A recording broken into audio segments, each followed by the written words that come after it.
Hi, I'm James Dunn. Welcome to the Inside Network.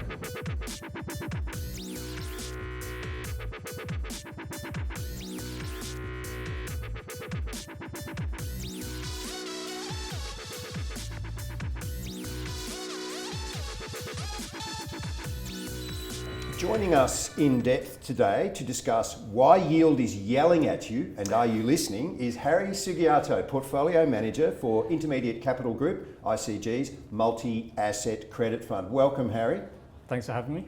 So yield is yelling at me. Am I listening? Should I be? You should be. Credit today is nothing like credit back as it used to be. I think credit has always been characterised as coupon clipping, a fixed claim, fixed upside, but all of the downside. And if investors wanted total return, all in yield, they had to think about equities as really their go-to asset allocation. Credit today is a very different price point, a very different opportunity set. It's offering teens yields with downside protection. And that, for me, creates a very different discussion point and decision for institutional investors today. How would you characterise ICG's philosophy on global credit as we move into 2023? So our philosophy has always been focus. We know that we are strong in terms of credit selection, and we're going to apply that rigorously and build a high quality best ideas portfolio.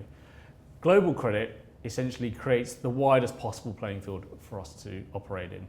The best ideas will make it into this type of portfolio. For us today, it's an opportunity to be aggressive, but selectively aggressive. The yield environment has changed, but clearly there are risks out there on the horizon. If we are very focused on portfolio construction and we execute well, we're going to produce high quality returns. What is your opportunity set and what are the parameters and boundaries that you put on that? So we firmly believe that if you are investing your client's capital into a market, you better do it well, you better have capability.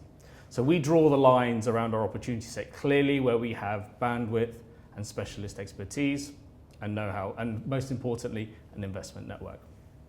So for us, that means sub-investment grade loans and bonds in Europe and the US, CLO debt, and special situations investments. Would you characterise any part of what you do as opportunistic, or does that have connotations that really don't fit? Opportunistic can be used in any number of ways.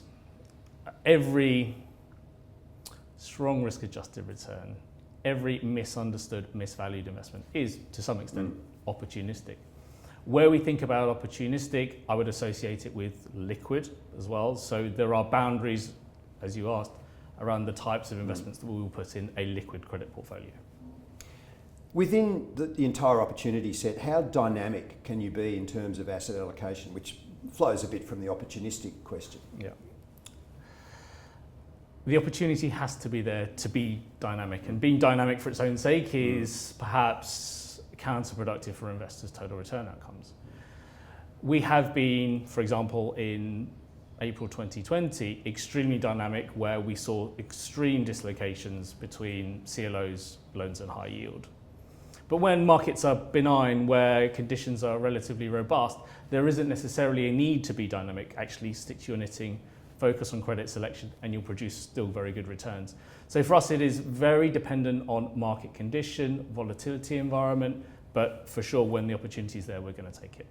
What's the long-term value of credit in an investor's portfolio, and how's your total credit strategy positioned to provide this?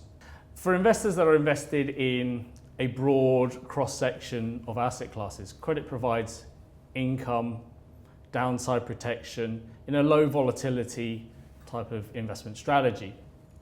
What we are able to offer with our portfolio is access to a broad cross-section of opportunities within the global credit universe, within one investment product, and we are able to dynamically asset allocate, but also cherry pick the best possible investments across that broad opportunity set. So it really gives investors access, dynamism within one investment product. Is it fun being a credit investor? Yes, always. But you just have to remember it is. Thanks to Harry Sugiarto, Portfolio Manager at ICG, for going in depth with me today. Thanks, Harry. Thanks for having me. A pleasure.